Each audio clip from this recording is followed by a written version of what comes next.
Est-ce que cette équipe de transition est véritablement représentative de toutes les composantes politiques du Tchad?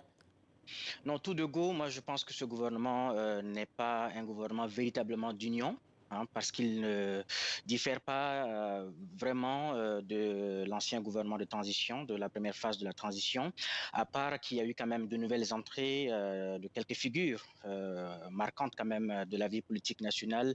Le Premier ministre Saleh Kebzabo lui-même, qui est un vieux routier de la vie politique nationale, a de l'expérience. Laoken Médard, qui était arrivé troisième lors de la présidentielle de 2016, est une figure également importante.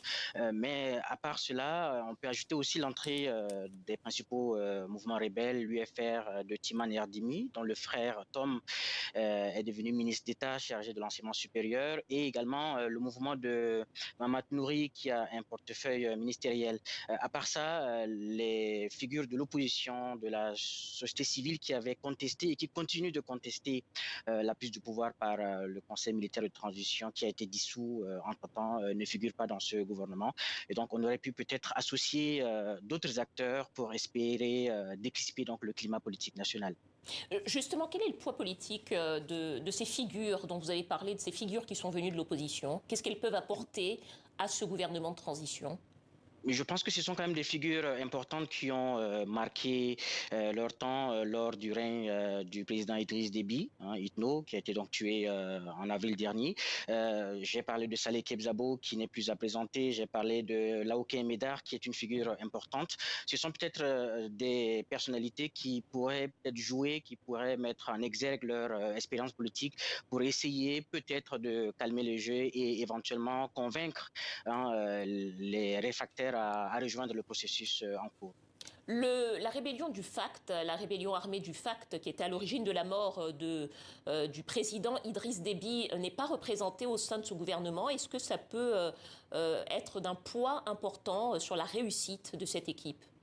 Je pense que ce n'est pas une surprise du tout que le FACT ne soit pas représenté, puisque le FACT n'a pas signé l'accord de Doha, le FACT n'a pas participé aux discussions, au dialogue national inclusif. Et donc, la nomination de deux poids lourds de la rébellion, donc je veux dire l'UFR, qui a un représentant de Timan Erdimi, et l'UFDD de Mamat Nouri, peut-être que la nomination de ces deux représentants va peut-être convaincre ceux qui n'ont pas encore rejoint le processus. Et j'ai oublié de parler de Mamad Saleh Nadif, qui est un diplomate quand même de renom. Le régime actuel va certainement se servir de son carnet d'adresses pour éventuellement éviter des sanctions. Je l'ai suivi dans l'élément diffusé tout à l'heure. C'est quelqu'un, c'est un homme de réseau. Il va certainement peut-être essayer de convaincre ceux qui, au niveau de la communauté internationale, hésitent encore à prendre acte de la nouvelle donne politique actuelle. Merci beaucoup, Éric Topona, journaliste et auteur spécialiste de la vie politique tchadienne. Merci à vous.